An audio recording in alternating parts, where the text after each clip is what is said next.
আমি আপনাকেও দেখতে পাচ্ছি।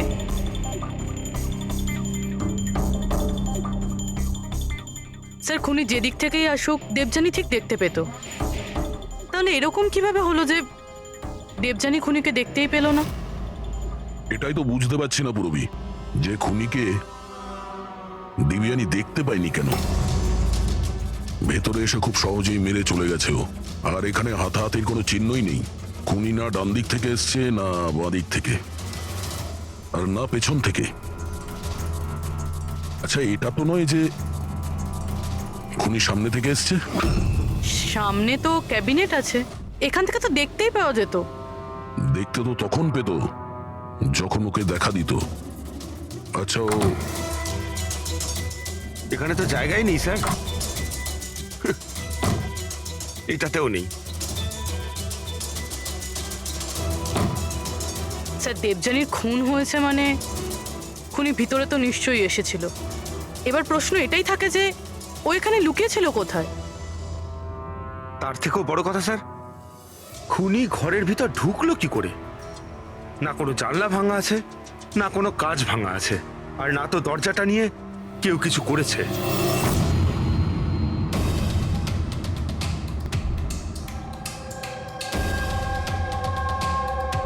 স্যার, ওই সময় আমি ডিউটিতেই ছিলাম। কখন হলো আমি জানি না স্যার। তোমার কাউকে সন্দেহ হয়? একদম নয় স্যার। স্যার, ওর সাথে তো একদিন না একদিন এটা ঘটতোই। কেন? এটা কেন বলছেন আপনি? নম্বরের ক্যারেক্টারলেস মহিলা ছিল ওর ঘরে, জানি না কত লোকের আসা যাওয়া লেগেই থাকতো। রাকেশ, এই ফ্ল্যাটের চাবি কার কার কাছে থাকে? স্যার, একটা চাবি তো ঈশান বাবুর কাছে থাকে, উনি সোসাইটির চেয়ারম্যান। আর একটা চাবি সিমরানের কাছে আছে, যে দেবযানীর ছোটবেলার বন্ধু, আর ওই আমাদের ফ্ল্যাটটাকে রেনোভেট করেছিল। না বলে একমাত্র ওই আছে যে বাড়ির ভেতর ঢুকতে পারে। একটু সিমরানকে ডাকো। আমি এই সোসাইটির চেয়ারম্যান ঈশান, আর ইনি আমার স্ত্রী ভূমি। স্যার, এই মহিলার জন্য পুরো সোসাইটি বিরক্ত ছিল। স্যার, ব্যভিচারের সমস্ত সীমা পার করে দিয়েছিল স্যার। না জানে ওর কতগুলো প্রেমিক ছিল। আমার তো মনে হয় স্যার, নিশ্চয়ই কোনো না কোনো প্রেমিকই ওর হত্যা করেছে। এক মিনিট। আমরা শুনেছি যে উনি খুবই সাধারণ হাউসওয়াইফ ছিলেন। স্যার, ও বিবাহিত ছিল, কিন্তু নিজের স্বামী রাকেশের সাথেও থাকতো না। এক্সকিউজ মি, আপনি প্লিজ আমার গাড়িটা পার্ক করে দেবেন? Yeah sure. Yeah.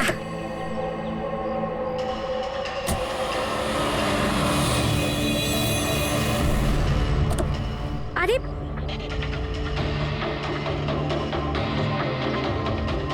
Thank you. What's your name? অভিনব।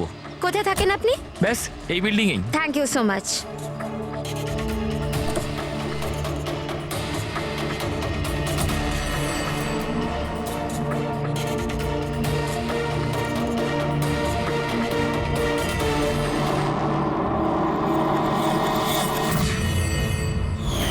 সোসাইটির ছেলেদের কাছে সাহায্য চাইতো বলে আপনারা ওনার ক্যারেক্টার নিয়ে আঙুল তুলছেন?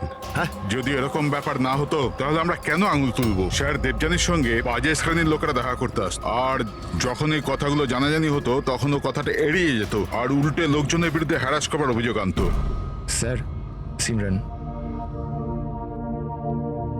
সিমরান, এই ঘরের একটা চাবি তোমার কাছে থাকে? হ্যাঁ স্যার। স্যার, শুধু চাবিটা আমার কাছে বলে আপনি আমায় সন্দেহ করছেন? দেবযানী আমার ছোটবেলার বন্ধু, আমি ওর খুন করিনি।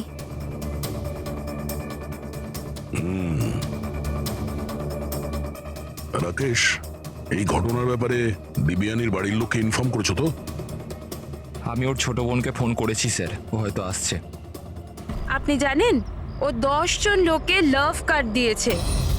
লাভ কার্ড? ওটা তো আমিও জানতাম না, যখন আমার হাজব্যান্ডকে দিল তখন আমি জানতে পারলাম। আপনাকেও? আপনি সবাইকে জিজ্ঞেস করতে পারেন স্যার। কি একদম স্যার, ঠিক। দেখুন ওই কার্ডটা কি আমরা দেখতে পারি?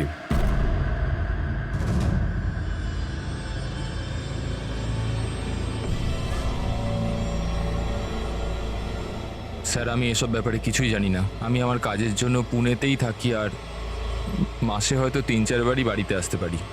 এত কিছু ঘটে গেছে রাকেশ, আর তুমি আমাদের বলছো কিছুই জানো না? এটা কিভাবে সম্ভব?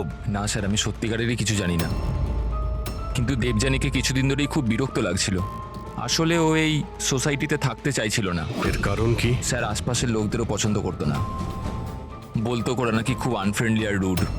এমনকি ওর ঘরটাও খুব একটা পছন্দ হতো না। ইনফ্যাক্ট ওর কথাতে আমি আজ সকালেই একটা নতুন ফ্ল্যাট বুক করেছিলাম। আমি জানতাম না যে আমার বউয়ের ক্যারেক্টারের লোক এইভাবে আঙুল তোলে। আসুন স্যার, ইনি রিয়া, দেবযানীর বোন। আসুন, বসুন।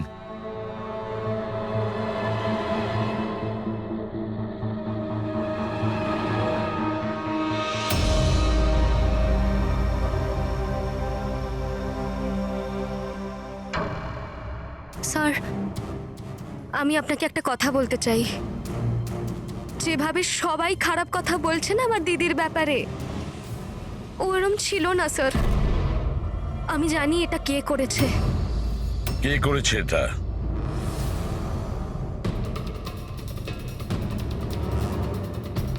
স্যার, আসলে বিয়ের আগে দিদির একটা বয়ফ্রেন্ড ছিল, নীলেশ নাম ছিল। দিদির ওর সাথে আশীর্বাদও হয়ে গিয়েছিল। সব ওই করেছে স্যার।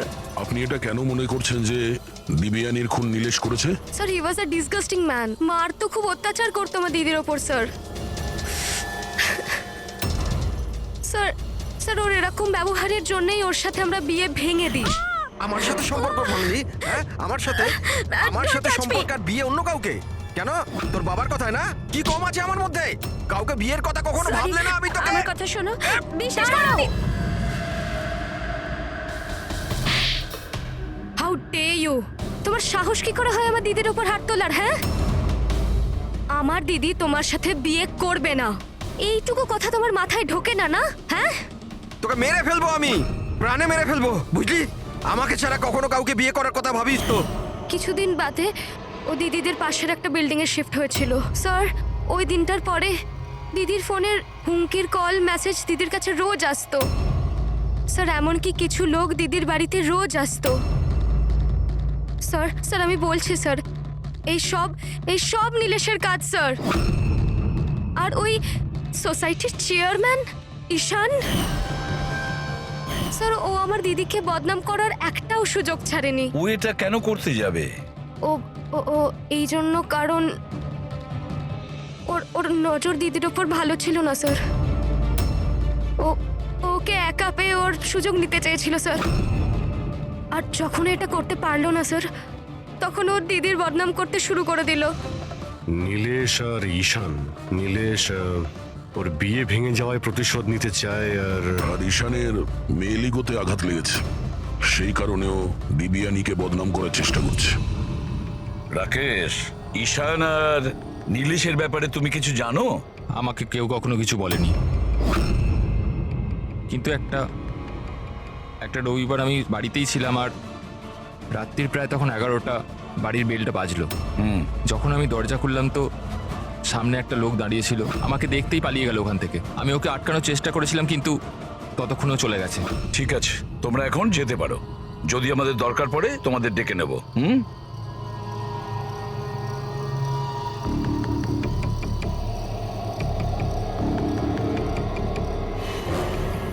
ঈশান, নীলেশ আর সেই লোকটা যে রাত্রিবেলা দেবযানীর ঘরে এসেছিল, খোঁজ নিতে হবে এই তিনজনের ব্যাপারে। হতে পারে খুনি এই তিনজনের মধ্যেই কেউ। তবে যেই হোক, দেবযানীকে কিভাবে খুন করলো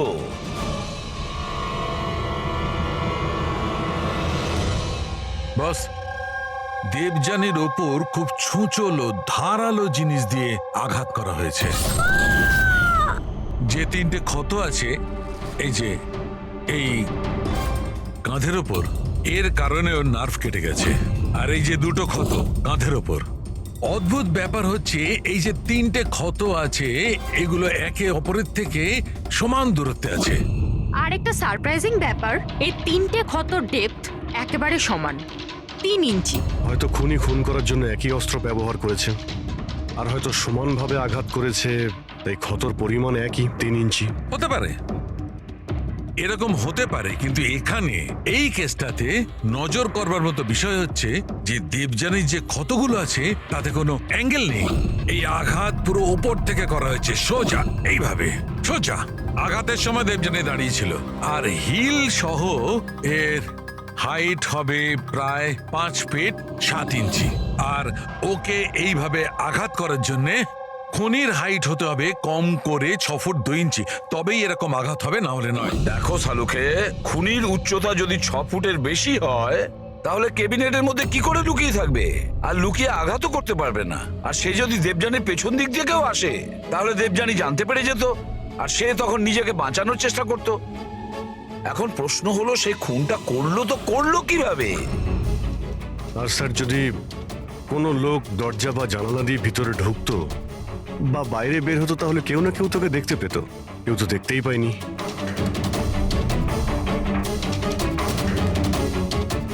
এই খুনি দেবযানীর কাছে পৌঁছলো কিভাবে? আর তাছাড়া দেবযানী টেরও পেল না। আর তারপরে এমন কোন অস্ত্র ব্যবহার করেছে ওই খুনি যে এইভাবে আঘাত করতে পারে? কি দিয়ে মেরেছে? জানি না কেন আমার মনে হচ্ছে যে এমন কিছু আছে যেটা আমরা দেখতে পাচ্ছি না। ওখানে ওই খুনি কোথা থেকে এসছে আমরা জানি না। ক্রাইম সিনে মার্ডার ওয়েপন পাইনি। এমন মনে হচ্ছে যে ওই যে ক্যাবিনেট আছে স্যার, ওর মধ্যেই দিবিয়ানের মৃত্যুর রহস্য লুকিয়ে আছে স্যার। আবার গিয়ে একবার দেখা যাক স্যার, কোনো প্রমাণ পাই কিনা। ঠিক বলেছো দয়া। হেডরিক, একটা কাজ করো, তুমি ওই সোসাইটিতে গিয়ে ওই সোসাইটিতে যে কয়জন লোক আছে যারা 6 ফুটের থেকে লম্বা তাদের সবার লিস্ট নিয়েছো। আর তাছাড়া এটাও খবর নাও যে দেবযানীর বাড়িতে রাত্রি 11টার সময় কে এসেছিল, যে রাকেশকে দেখে পালিয়ে গেছে। দেবযানীর পুরো ফোন রেকর্ড চেক করো, ল্যান্ডলাইনের রেকর্ডও আর মোবাইল ফোনের রেকর্ডও। আর আমরা এই ঈশান আর নীলেশের সঙ্গে কথা বলি।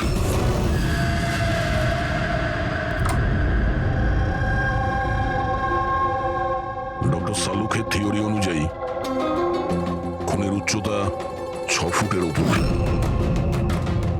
স্যার, তাহলে তো ঢুকবে কিভাবে? এটাই তো ভাবছি।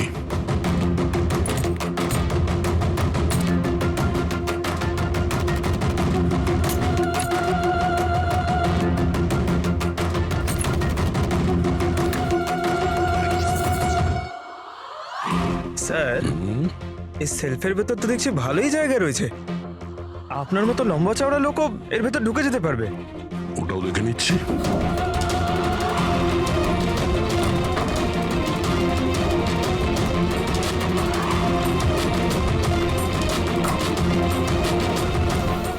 যদি এই সেলফগুলো বার করে আমার মতো লোক ওইখানে ধরে যায়, হতে পারে খুনিও এখানে ছিল। স্যার, তাহলেও তো এই প্রশ্নটাই থেকে যাচ্ছে যে দেবযানী খুনিকে দেখে ফেলতো আর চেঁচাতো।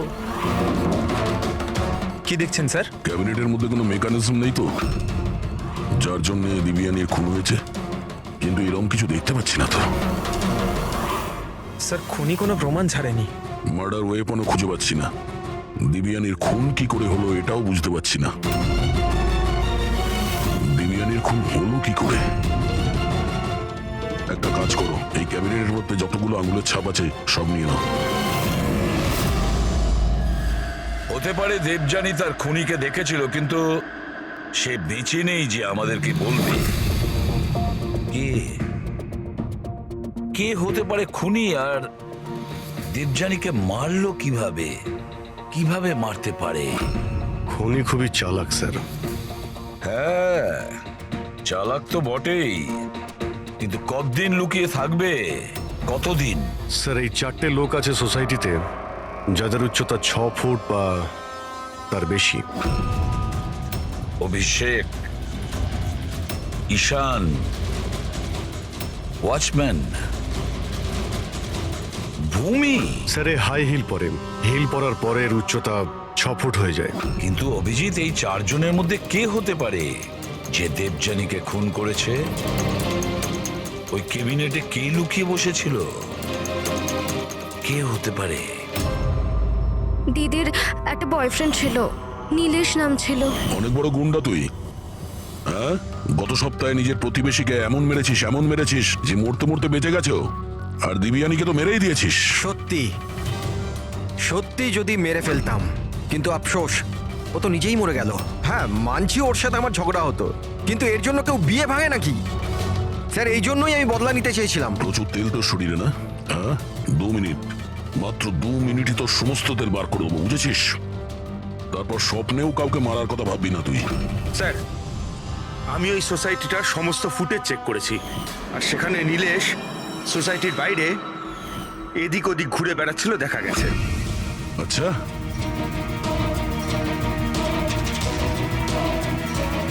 কি করতে যেতিস ওখানে? আমি শুধু দেখা করতে গিয়েছিলাম, দেখা করার চেষ্টা করতাম, কিন্তু ওর দেখা পাইনি। বুধবার সকাল 9:30টার সময় যখন দিবিয়ানির খুন হয়েছিল, কোথায় জানি ছিলি না, তুই?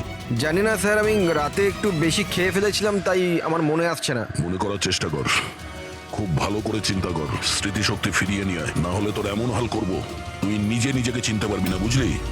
ফ্রেডি, চল। ঈশান, তুমি দিবিয়ানিকে সার্টিফিকেট দিচ্ছিলে, ক্যারেক্টার সার্টিফিকেট, হ্যাঁ? নিজের ব্যাপারে কি বলবে তুমি? আমি কিছু বুঝতে পারলাম না স্যার। আমরা সবকিছু বুঝে গেছি। দিবিয়ানি তোমায় পাত্তা দেয়নি, তাই ওকে বদনাম করে দিয়েছো পুরো সোসাইটিতে। সবকিছু ঠিকঠাক বল, না হলে আমি। স্যার ওই সমস্ত পুরুষের সাথেই ঘোরাফেরা করতো, তো আমি ওর সাথে কাছাকাছি হওয়ার চেষ্টা করেছিলাম, কিন্তু ও আমাকে এড়িয়ে যেত।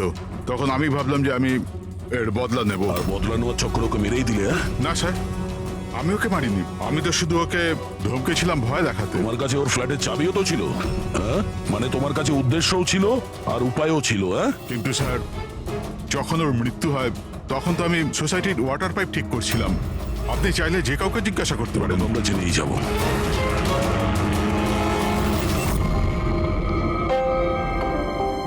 স্যার, হ্যাঁ, এই ঈশান আর নীলেশ, এদের দুজনের মধ্যে কেউ একজন খুনি হতে পারে স্যার। দুজনের কাছে কারণ ছিল খুন করার, কিন্তু কোনো পোক্ত প্রমাণ হাতে পাইনি। আরো কিছুটা এনকোয়ারি করতে হবে। সে যেই হোক, নিজেকে খুব চালাক মনে করে সে। আচ্ছা দয়া, দেবযানীর বাড়িতে রাত্রি 11টার সময় যে এসেছিল, সে কে, কিছু জানতে পেরেছো? হ্যাঁ স্যার, ওনার নাম সুনীল, বাইরেই বসে আছে। স্যার, দেবযানীর সাথে আমার কথা ডেটিং সাইটে হয়েছিল। ডেটিং সাইটে? Yes sir. তারপর আমাদের মেলেও কথা হতো স্যার। আর দেবযানী আমায় বাড়িতে দেখা করতে ডেকেছিল, আর আমি দেখা করতে গিয়েছিলাম স্যার, কিন্তু ওর বরকে থেকে ঘাবড়ে গেছিলাম স্যার। ভয়ের চোটে আমি ওখান থেকে পালালাম স্যার। পুরবি, দেবযানীর ডেটিং সাইট চেক করো, আর ওর ইমেলও চেক করো। দেখা তো যাক এ কতটা সত্যি বলছে। স্যার, স্যার দেখুন, দিদির ফোনে কেউ জীবন নামের ব্যক্তি বারবার ফোন করছে আর উল্টোপাল্টা কথা বলছে। আপনি একবার দেখে নিন স্যার। দেখি তো এর নাম্বার কি।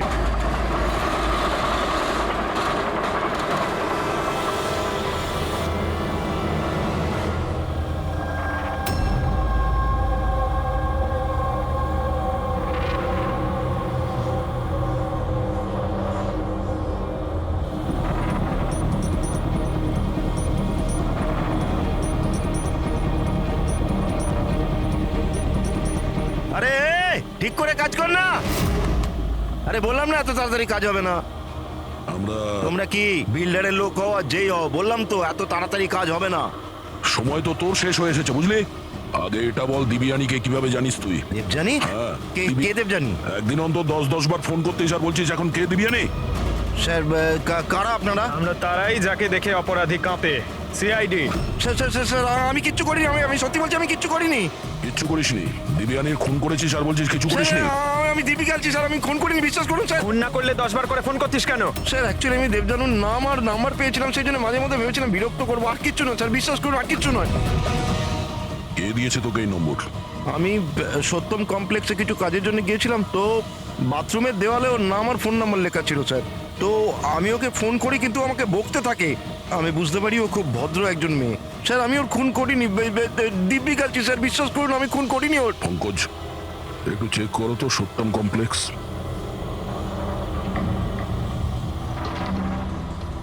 স্যার এটা তো কমার্শিয়াল বিল্ডিং, অনেক অফিস রয়েছে এখানে। নিশ্চয়ই ওখানে রোজউড সোসাইটির কেউ আছে যে সত্যম কমপ্লেক্সে কাজ করে, যে দিবিয়ানিকে একটু বেশি ঘৃণা করতো।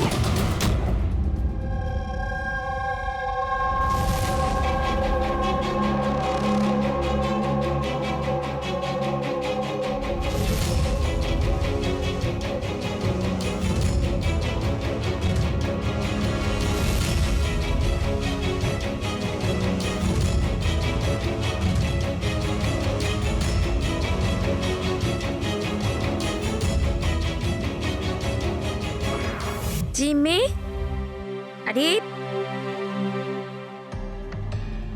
জিমি বাবা, এইসব কি করছো তুমি? সামনে তোমার পরীক্ষা আছে। দেবযানীর মার্ডার মিস্ট্রি সলভ করছি মা। কি? আগে ম্যাথের কোয়েশ্চেন পেপার তো সলভ করো। আমি কিছু বলছি তোমার। মা, প্রথম পেপারটা ফিজিক্সের, আর এই মার্ডারটা কিছুটা ফিজিক্সের লজিক কাজ করেই হয়েছে। তুমি তোমার এই লজিক না, এতে আমি বিরক্ত হয়ে গেছি। এখন এই লজিক গিয়ে তুমি এসিপি স্যারকে বোঝাবে, আর তারপর উনি আমায় ফোন করে তোমার নামে নালিশ করবেন। মা, যখন এসিপি স্যার আমার কমপ্লেন করবে না, তখন ওনার সামনেও এমনি একটু বকে দিও। হ্যাঁ, সিআইডি অফিসার হওয়ার কথা বলছো, আর নিজের মাকে মিথ্যে বলার ট্রেনিং দিচ্ছ, তাই না? এখন আমি গিয়ে এসিপি স্যারকে এটা নালিশ করবো, দাঁড়া। মা, আমি জানি তুমি স্যারের কাছে নালিশ করবে না, আচ্ছা, কারণ তুমি তো ওয়ার্ল্ডের বেস্ট মম, তাই না মা? না না, আরে ছাড়, আরে জিমি, আরে তুমি ছাড়। বলবে না মা? আরে না না না, তুমি বলবে না? তুমি আর মা, আমি গিয়ে এখনই বলছি, এখনই দাঁড়িয়ে তুমি যা। বলবে না?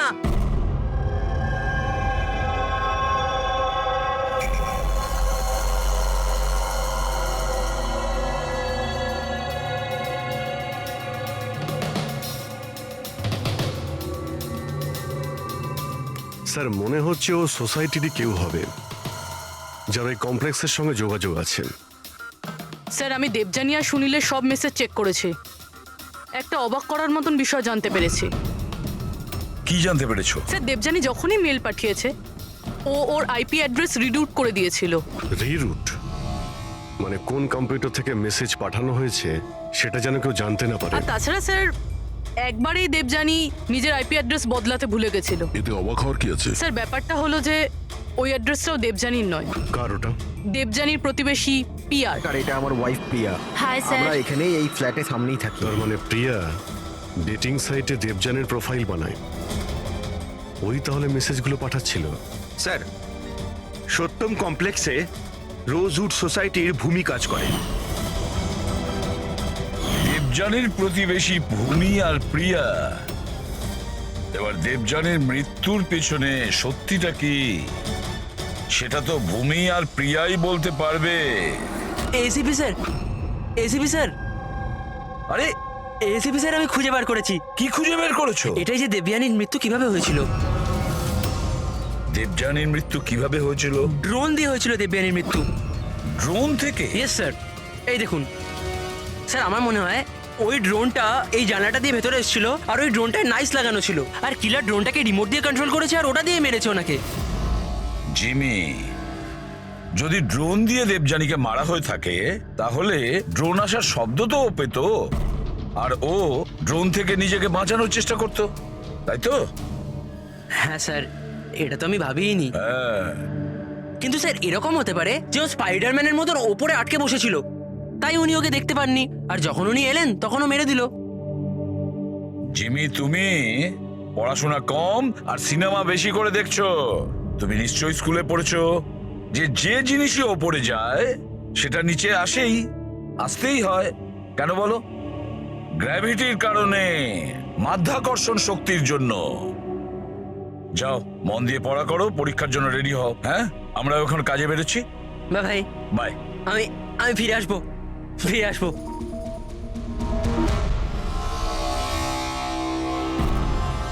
কিছু বলছেই না। সব বলবো, সব বলবো। আসুন আসুন।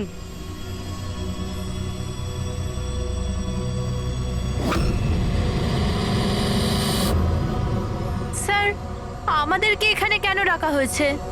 খুব শখ ছিল তোমার না, ডেটিং সাইটে অন্যের প্রোফাইল বানানো? হ্যাঁ, স্যার, আমি কিছু বুঝতে পারলাম না। তোমাদের লজ্জা হওয়া উচিত।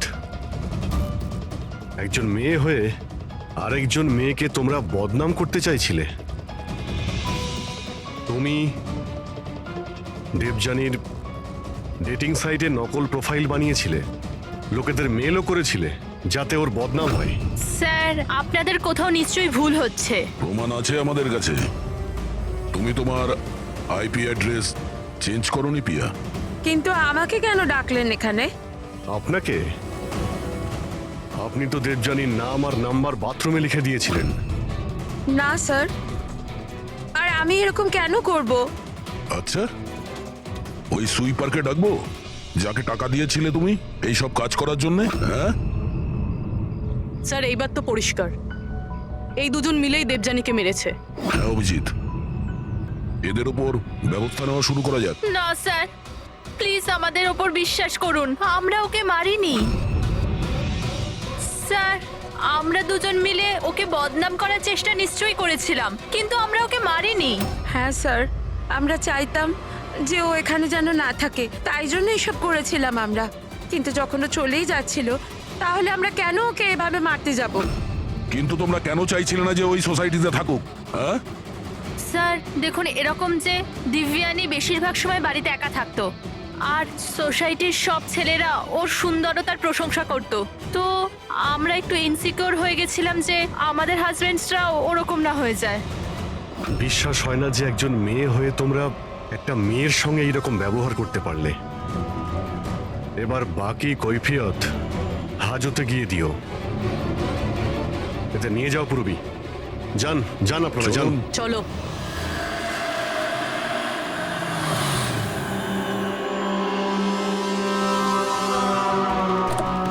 হ্যাঁ স্যার, জানতে পারলেন কিছু? আমি ওই কাবার্ডটা খুব ভালো করে চেক করেছি, কিন্তু ওখানে দেবযানী আর রাকেশের আঙুলের ছাপ ছাড়া আর কারোর আঙুলের ছাপ পাইনি। আর ওই আঙুলের ছাপগুলো শুধু নবের ওপর ছিল, দরজা নবের ওপর, আর কোথাও নয়। মানে ক্যাবিনেটের মধ্যে কেউ বসেছিল না? না, এরকম তো কোনো প্রমাণ পেলাম না। এই কেসটা তো সমাধানের বদলে সমস্যায় ফেলছে আমাদের। খুনি যদি ক্যাবিনেটে না থাকে তাহলে কোথায় ছিল? আর খুনি এই খুনটা করলো কিভাবে?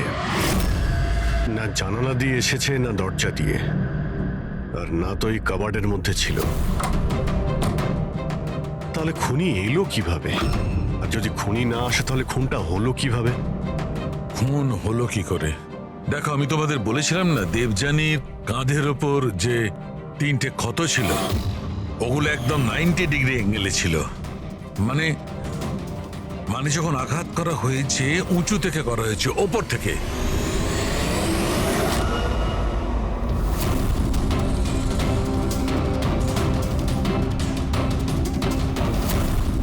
উপর থেকে নিচে। ফ্রেডরিক, তুমি এই লাইটগুলো অন করো তো। আরে 3টে বাল্ব তো জ্বলছেই না, ফিউজ হয়ে গেল নাকি এগুলো? ফিউজ তো উঠতে পারে না, ঝাড়গুলো নতুন, এর মধ্যেই লাগানো হয়েছে। দেবযানীর কাঁধের উপরে 3টে ক্ষত ছিল, আর এটা 3টে বাল্ব অফ। ফ্রেডরিক, তুমি এগুলো নিচে নামাও তো। বোধহয় দেবযানীর মৃত্যুর রহস্য এর মধ্যেই রয়েছে।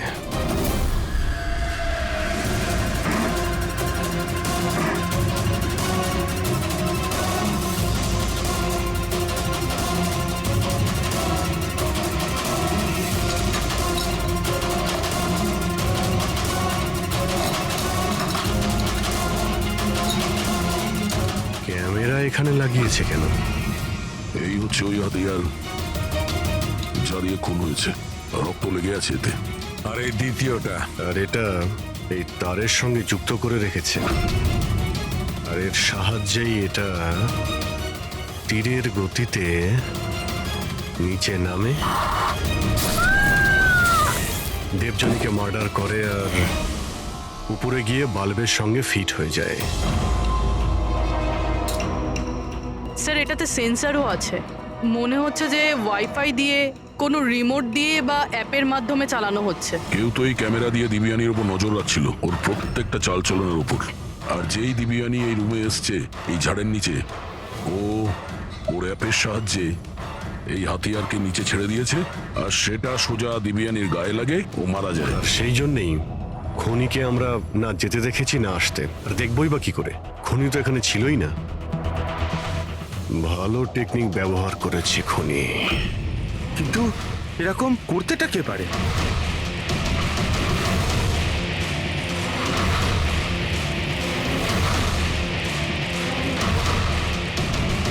স্যার, খুনিকে চিনতে পেরে গেছি।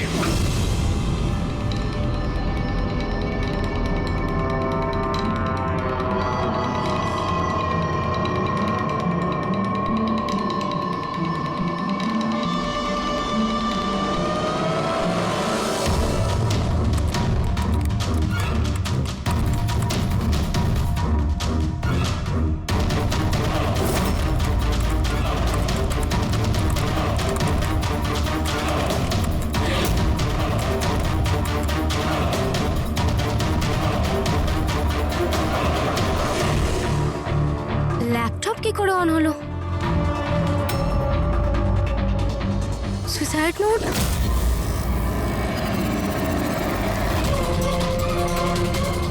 কে?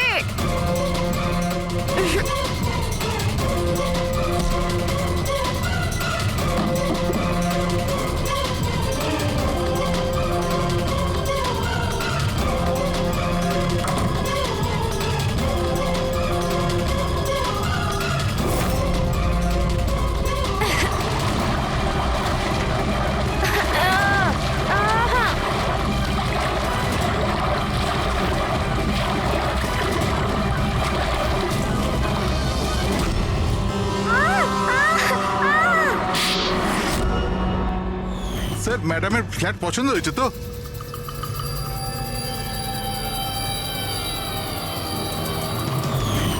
যখনই আমরা এই স্যান্ডেলিয়ারের ওপর মেকানিজম দেখলাম, আমরা বুঝতে পারলাম যে সবের পেছনে সিমরান তুমি আছো। কারণ তুমি দিব্যানীর ঘরের রিনোভেশন করেছিলে কয়েকদিন আগে। আমি যা কিছু করেছি সব রাকেশের কথাই করেছি, কিন্তু ও এতটাই খারাপ মানুষ যে ও আমাকেও মারার চেষ্টা করেছে, যাতে ওর রাস্তা পরিষ্কার হয়ে যায়। কিন্তু তুমি এটা কেন করলে? দেবযানী আমার বন্ধু ছিল ঠিকই, কিন্তু আমি ওকে ছোটবেলা থেকেই অপছন্দ করতাম। কারণ ওর ভালো মানুষের জন্য সবাই ওকে আমার থেকে বেশি অ্যাপ্রিসিয়েট করতো। আমার খুব হিংসে হতো। আর এই রাকেশ আমায় উৎসাহ দিল আর ওকে মারার প্ল্যান বানালো, যেটাতে আমি ছিলাম না। কিন্তু হ্যাঁ, ওর সঙ্গ নিশ্চয়ই দিয়েছি। ডান দিকের আলমারির সেকেন্ড ড্রয়ারটার মধ্যে দেখো। তুমি ইচ্ছে করে ওকে ফাইল আনতে বলেছিলে, এইভাবে ও ঝাড়বাতির সামনে আসে আর অ্যাপের মাধ্যমে তুমি ওকে খুন করে দিলে। আর কি করতাম স্যার? ওই মহিলার সাথে সারা জীবন থাকতাম? জানি না কতজনের সাথে। স্যার ওর ক্যারেক্টার ঠিক ছিল না। বিয়ের পরে ওর 10খানা অ্যাফেয়ার ছিল। আমি তো ছাড়তেই চেয়েছিলাম, কিন্তু ফ্যামিলির প্রেশারের জন্য সেটাও করতে পারছিলাম না। এভাবে কি করে ও আমার জীবনটা বরবাদ করে দেবে? মেয়েদের কোনো শাস্তিও হয় না। স্যার আমি ওর থেকে মুক্তি চেয়েছিলাম, সেই জন্য আমি ওর মৃত্যুকেই নিজের রাস্তা বানালাম আর সিমরানের ছোটবেলার হিংসাকেও কাজে লাগালাম। শুধু একটা সন্দেহের কারণে তুমি ওকে মেরে দিলে? স্যার সন্দেহ ছিল না, আমি জানতাম। শুধু 1-2 জন নয়, পুরো সোসাইটি ওর কাণ্ডকলাপ আলোচনা করত। আর আমি নিজেও যখন আমি বাড়িতে থাকতাম, তখন রাতের বেলা জানি না অচেনা ছেলেরা ওর সাথে দেখা করতে আসতো। এরকম মহিলার সাথে কেউ কি করে থাকবে স্যার? এটা তুমি কি করেছো রাকেশ? নিজের সহজ সরল স্ত্রী দেবযানীকে সন্দেহ করে ওর প্রাণ নিয়ে নিলে। জীবনের যেটুকু সুখ বাকি ছিল সেটাও তুমি নিয়ে নিলে। এবার তোমরা দুজন জেলের গড়াদের পিছনে পৌঁছতে থাকবে। আইন তোমাদের কঠোরতম শাস্তি দেবে। রাকেশ বাবু, একদম চমৎকার ফ্ল্যাট আছে। পুরো মুম্বাইকে এখান থেকে দেখতে পাবেন। পুরো শহরে এর থেকে সস্তায় ফ্ল্যাট আর পাবেন না। নিন ফার্নিচার আপনার, বসে থাকুন, টিভি দেখুন। দেখুন আমি কাজের জন্য বেশিরভাগ সময় পুনেতে থাকি, তো মহিলাদের জন্য এই সোসাইটিটা সেফ তো? 100% সেফ। সিসিটিভি ক্যামেরা আছে, 24 ঘন্টা সিকিউরিটি গার্ড আছে, আর কোনো সমস্যা হলে আমিও তো আছি না। হ্যালো হ্যালো দেবযানী, শোনো আমি এখানে পার্লাতে এসেছি। এখানে একটা সুন্দর ফ্ল্যাট দেখেছি, তোমার পছন্দ হবে। Thank you so much Rakesh, finally আমি নরক থেকে মুক্তি পাবো। আচ্ছা শোনো না, আমিও ফ্ল্যাটটা দেখবো একটু। হ্যাঁ অফকোর্স দেখবে। একটা কাজ করো, এক্ষুনি চলে এসো, ঠিক আছে? আচ্ছা শোনো, আলমারির মধ্যে আমি একটা ফাইল রেখেছি, ওখানে ডকুমেন্টস আছে এগ্রিমেন্টের জন্য, ওটাও নিয়ে আসবে। যদি ফ্ল্যাট পছন্দ হয় তো আজই এগ্রিমেন্ট করে নেবো। ওকে, 1 মিনিট। রাকেশ কোথায় রেখেছো ফাইল? আমি পাচ্ছি না তো। আরে ভাই, আমি তোমার জন্য একটা গোটা ফ্ল্যাট খুঁজে ফেললাম আর তুমি একটা ফাইল পাচ্ছ না? দেখতে পাচ্ছি না তো। না, কোথায় দেখছো দেবযানী? ডান দিকের আলমারির সেকেন্ড ড্রয়ারটার মধ্যে দেখো। পেয়ে গেছি। ওকে, ওই যে এগ্রিমেন্টের ফাইল, ওটা তো? পেয়েছো? চলো ঠিক আছে, ব্যাস আমি এখনই নিয়ে বেরোচ্ছি। ঠিক আছে, নিয়ে এসো। হ্যালো দেবযানী,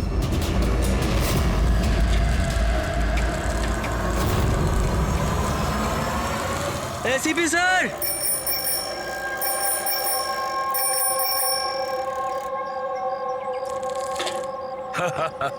আরে জিমি, কেমন আছো বাবা?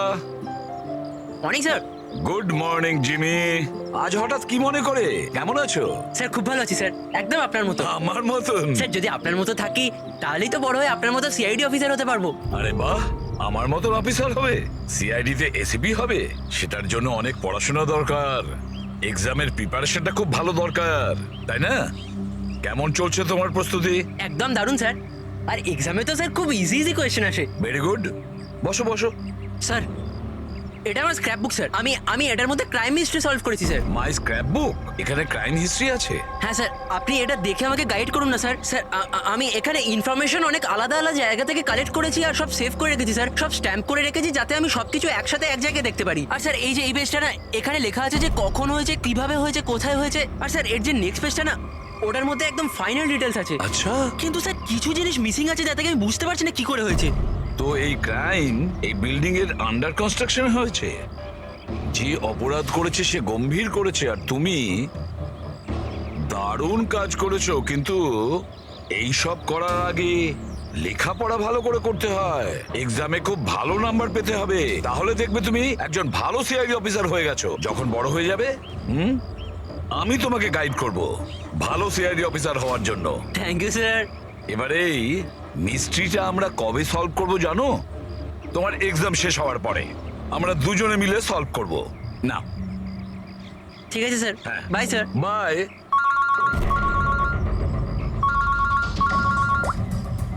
হ্যাঁ দয়া, কোথায়? আচ্ছা ঠিক আছে, আমি এখনই পৌঁছচ্ছি ওখানে। হ্যাঁ, আর রিপোর্ট নিয়ে বিউরোতে এসো। হ্যাঁ,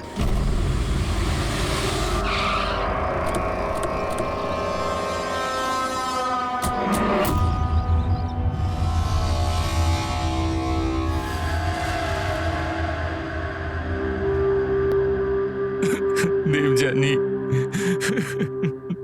control yourself Rakesh. Rakesh, control. Rakesh, সামলাও নিজেকে নিজে। রাকেশ, Please. দেখুন না কি হয়ে গেল। এখন তদন্ত চলছে, আমি বাইরে গিয়ে কথা বলছি। তোমরা ওকে বাইরে নিয়ে যাও। আরে আমি তো বললাম কথা বলবো। চলো যাও। রাকেশ, কন্ট্রোল বাইরে নিয়ে যাও। ইয়োরসেলফ। সব ঠিক হয়ে যাবে।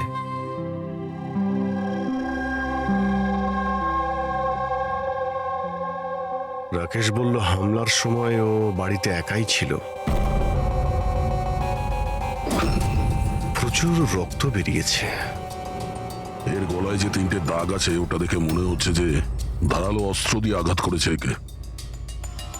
কিন্তু স্যার, আঘাতটা তো ছুরির মনে হচ্ছে না। দাগটা অন্য কিছুর, গলার শিরা কেটে যাওয়ার কারণে এতটা রক্ত বেরিয়েছে। কিন্তু এই দাগগুলো দেখে মনে হচ্ছে যে কেউ আঘাত খুব কাছ থেকে করেছে। যদি কেউ ছুরি মেরেই থাকে তো খুনির পায়ের ছাপ নেই কেন? চারদিকে এত রক্ত ছড়িয়ে রয়েছে, আর খুনি পায়ের ছাপ না রেখেই এখান থেকে গেল কি করে? হ্যাঁ, এটা তো চিন্তা করার বিষয় যে ও গেল কি করে। এই রাকেশ বলছিল যে যখন দিব্যানীর খুন হলো তখন ও এর সঙ্গে ফোনে কথা বলছিল, আর ও একটা ফাইল খুঁজছিল, আর হঠাৎ চিৎকারের আওয়াজ এলো আর ও মারা গেল। আমি একটা জিনিস বুঝতে পারছি না যে এত বড় ঘরে ওই খুনি এলো কি করে, যেটা দিব্যানী দেখতে পেল না। এটাই কিছু বুঝতে পারছি না। একদমই। যদিও খুনিকে ভিতরে ঢুকতে দেখতে পেত বা যদিও বুঝতেও পারত, তাহলে ও রিয়াক্ট করত। রাকেশের সঙ্গে ফোনে কথা বলছিল, রাকেশও জানতে পারত, কিন্তু এমনটা হয়নি। স্যার, আমরা পুরো বাড়ি খুঁজে ফেলেছি, কিন্তু কোথাও মার্ডার উইপেন খুঁজে পাইনি। এটা কি ধরনের খুন? না খুনির আসার কোনো প্রমাণ, না যাওয়ার কোনো প্রমাণ। আর খুনটা এমন অস্ত্র দিয়ে হয়েছে যার ব্যাপারে জানাই যাচ্ছে না। খুনিকে ধরতে গেলে অন্তত এটা তো জানতেই হবে যে খুন করলো কি দিয়ে। স্যার, হতে পারে দেবযানীর ওপর খুনি পিছন থেকে হামলা করেছিল, আর রিয়্যাক্ট করার আগেই হয়তো ওর মৃত্যু হয়েছে। অভিজিৎ, একটা কাজ করা যাক, এই ক্রাইম সিনটাকে আবার রিক্রিয়েট করে দেখি। হতে পারে জানতে পারা যাবে যে খুনি কোথা থেকে এসছে। ঠিক আছে দয়া, তুমি এই দিকটা দেখো, ততক্ষণ আমি প্রতিবেশীদের সঙ্গে কথা বলে আসছি।